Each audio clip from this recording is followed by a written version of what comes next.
Madam आपन परिचय। मो ना डॉक्टर गायत्री देवी। मो वर्तमान जयपुर स्वतंत्र पोक्सो कोर्ट रे स्वतंत्र सरकारी वकील भाव कार्य करुछि। देखो 2023 मसीह सुनाबेड़ा थाना अंचल घटी गोटे 15 वर्षीय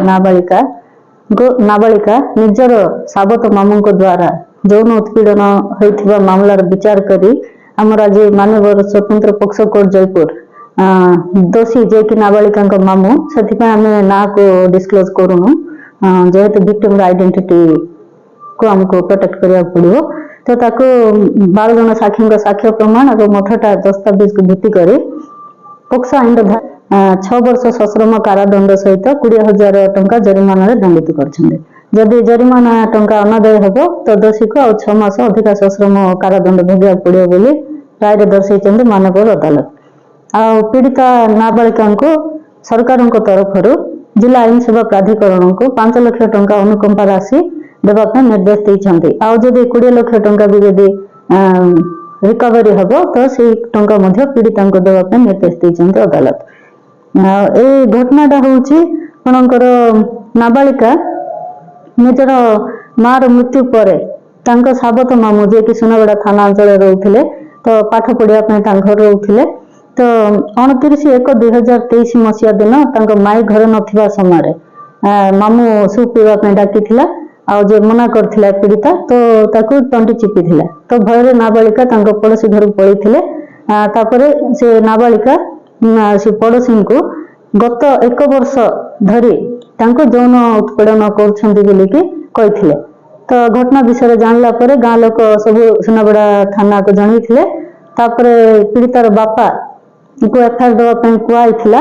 किंतु जेहेतु से मना करदे तो आमर जो कोरापुट जिला शिशु सुरक्षा अधिकारी से सुनाबेड़ा थाना एफआईआर देते तो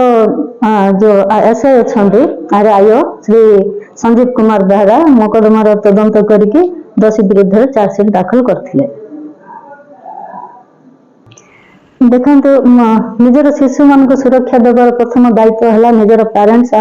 गार्डियंस मानकर किंतु दुखर कथा ये देखा जाउची जो शिशु माने निज घरे ही सुरक्षित नुहंती तो सोसाइटी रे अन्य मान को आमे कौन एक्सपेक्ट करिया। तो मोर गोटे वार्ता रहिबो आजिकल मानसिकता एमती हो जाइए निजर छुआ सहित निजर भांजी मान सहित कि भौणी मान सहित सेक्सुअल एब्यूज होउचंती छोट छुआ माने कौन पे से माने होउचंती शिशु से माने किछि कहि परिबे नै। तापर देखंत ए केस रे बापा जार दायित्व रहिला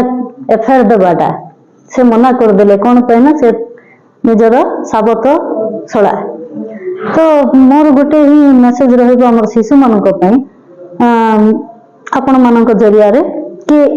शिशु मानक जहाँ भी माने घरे जहाँ होउची जदि गुड टच बैड टच विषय रे कौन सी माने कोठी टच कले खराब लागुची का कौन तो जहाँ को निजर बोली फील करचंती तांको सहित डिस्कशन करंतु तांको जणांतु चुप रहिले हमर विरुद्ध रे अपराधटा बढ़िबो आ आमे अपराध को प्रश्रय देबारे आमे मध्य गोटे मीडिया हबा। तो शिशु मानक मोर गोटे ही मेसेज जहाँ होउची चुप रहबा नै